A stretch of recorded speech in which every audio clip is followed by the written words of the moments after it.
Sudha jewellers కొత్త brand Purvi అందమైన 18 grams బంగారు ఆభరణాలు దుబాటు ధరల్లో. వివరాలకు సంప్రదించండి.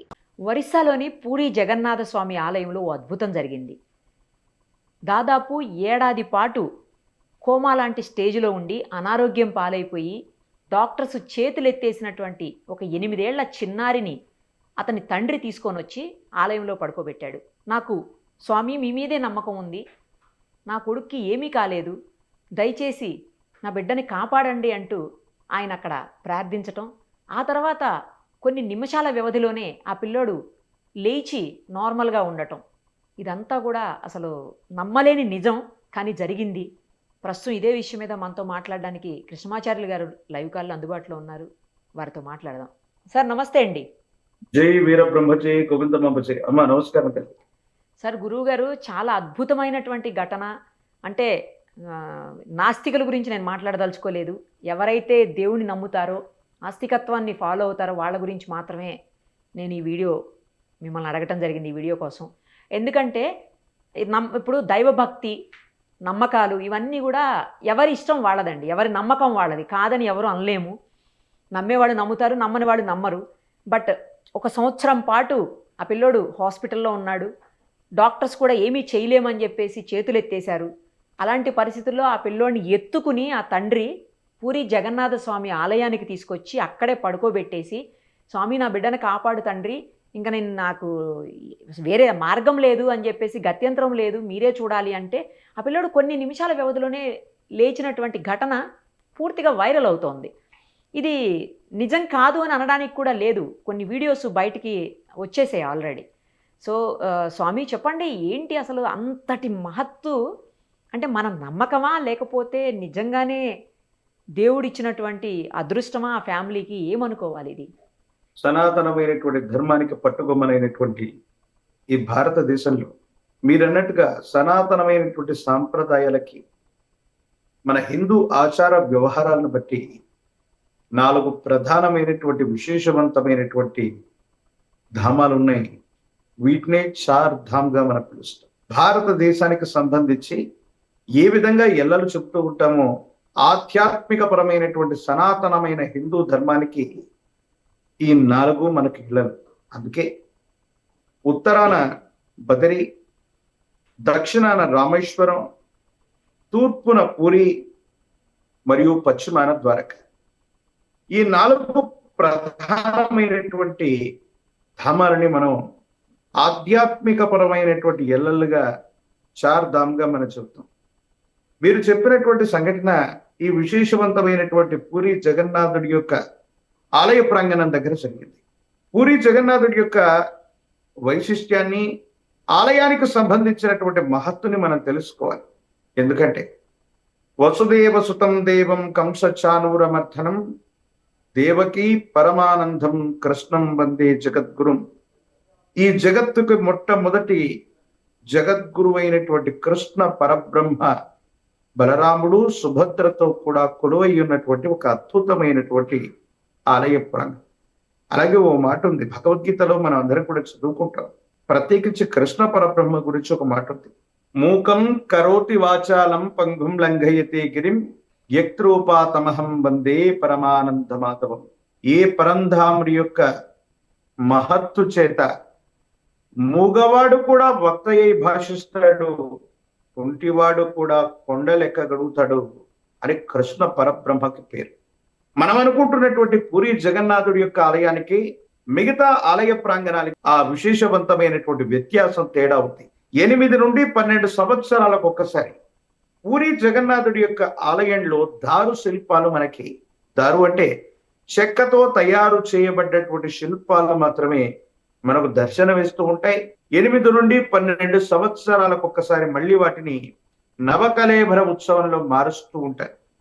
ఒకానొక సందర్భంలో మీడియాలో, సోషల్ మీడియాలో తెలియజేసినటువంటి అంశాలు కాదు, అక్కడ ఉన్నటువంటి మహత్తును మనం తెలుసుకుంటే, అక్కడ ఉన్నటువంటి విష్ణుమూర్తి యొక్క శిల్పంలో సాక్షాత్తు చెయ్యి పెడితే కృష్ణ పరబ్రహ్మ వారి యొక్క హృదయమే అక్కడ ఉందన్న భావన కలిగిందన్నటువంటిది ఒక విశేషవంతమైనటువంటి నమ్మకం, విశ్వాసం. అందుకే ఆనాడు ఎప్పుడో కలియుగం మొదలైనటువంటి సందర్భంలో శ్రీకృష్ణ పరబ్రహ్మ వారి యొక్క నిర్యాణం జరిగినటువంటి నోటి నుండి ఈ రోజు వరకు కూడా సుమారు 5,000 సంవత్సరాలుగా ఆ విశేషవంతమైనటువంటి దారు శిల్పంలో ఉన్న హృదయం కృష్ణ పరబ్రహ్మదే. వాటికి స్పందనాలు ఉన్నాయి, వాటికి శాస్త్ర విజ్ఞానానికి కూడా అందనటువంటి ఎన్నో రహస్యాలు అక్కడ ఉన్నాయి.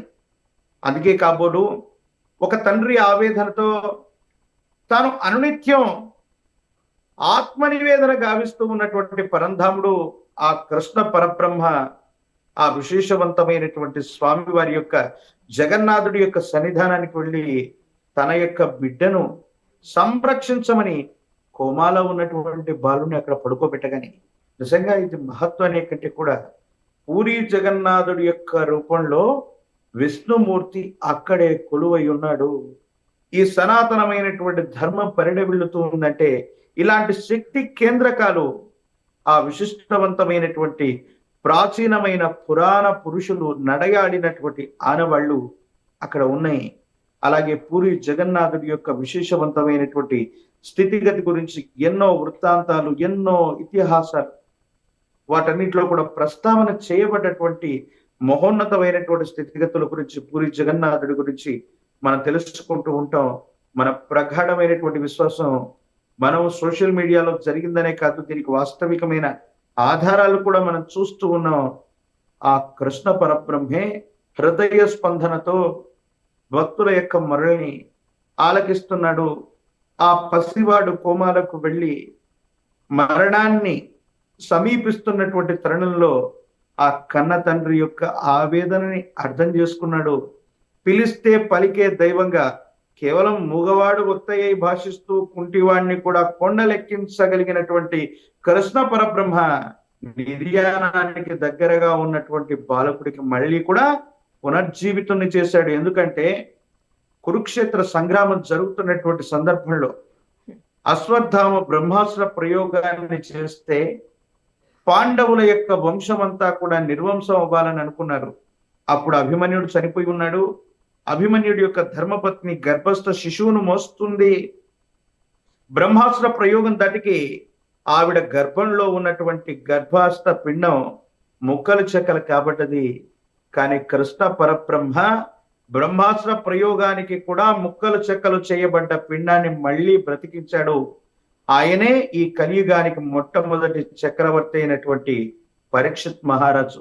కాబట్టి పురాణాలు, ఇతిహాసాల్లోనే కృష్ణ పరబ్రహ్మ గతించి పోయిన వాళ్ళని, గతిస్తున్నటువంటి సందర్భంలో ఉన్నటువంటి వాళ్ళని, మరణించినటువంటి దాఖలాలు ఉన్నటువంటి వాళ్ళని మళ్ళీ పునర్జీవితుల్ని చేశాడని పురాణాలు, ఇతిహాసాల్లో ఎలా చదువుకున్నామో ఆ కృష్ణ పరబ్రహ్మ వారి యొక్క హృదయం పూరి జగన్నాథుడి యొక్క విశేషవంతమైనటువంటి మూలమైన దారు శిల్పంలో అలాగే ఉంది. ఆయన మన మొరల్ని ఆలకించటమే కాదు, ఆ మహత్తు చేత ఈ పిల్లవాడు నిద్రలో నుండి ఎలాగైతే మేల్కొన్నాడో ఆ విధంగా కోమా నుండి మేల్కొన్నాడు. సనాతనమైనటువంటి ధర్మం ఎంత గొప్పది, మన దేవతల యొక్క విశేషవంతమైనటువంటి శక్తి ఇలాంటివి పరమ మహోన్నతమైనటువంటి శక్తి కేంద్రకంగా మన పూరి జగన్నాథుడి యొక్క ఆలయం ఉంది అనటంలో ఎటువంటి సందేహం కూడా లేదు. కానీ ఆ తండ్రి కూడా అలా నమ్మి అంత బలంగా నమ్మాడు కాబట్టి అక్కడికి తీసుకొచ్చినట్టుంది స్వామి. చూస్తుంటే అది ఎత్తుకొని తీసుకొస్తున్నాడు, విజువల్స్లో కనిపిస్తుంది. కానీ ఆ అబ్బాయి లేచింది కూడా ఒక్కసారి ఏదైనా విజువల్ ఉంటే బాగుండేది, అది రాలేదు. ఎందుకో ఇంతవరకే వచ్చినాయి వీడియోస్ వైరల్ అవుతున్నాయి. కానీ న్యూస్ అయితే స్ప్రెడ్ అయింది, ఆ పిల్లోడు బ్రతికి లేచి తిరుగుతున్నాడని అయితే. మహిమాన్వితమైనటువంటి నమ్మకం, విశ్వాసాలు మన సంప్రదాయంలో ఒక భాగం. ఇటువంటి దేవీ దేవతల యొక్క ఆరాధన మనకు అనాదిగా వస్తూ ఉన్నటువంటి ఆ కన్న తండ్రి ఎన్నో రకాలైన ఆసుపత్రుల్లో తిరిగి ధనాన్ని పోగొట్టుకున్నాడు, సమయాన్ని పోగొట్టుకున్నాడు, కానీ బ్రతుకుతాడన్నటువంటి ఆశ లేక.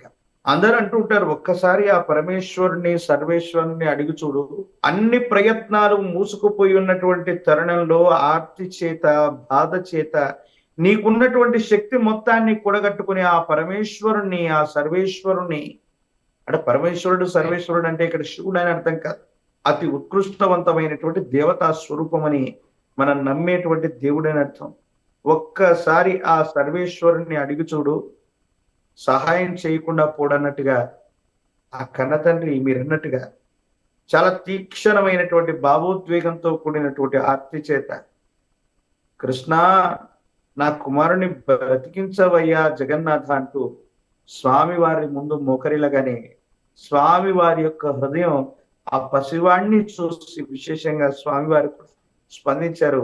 వెంటనే నిద్రలో నుండి ఎలాగైతే మేల్కొంటాడో కోమా స్థితిలో నుండి ఆ పిల్లవాడికి మళ్ళీ పునర్జన్మ లభించింది.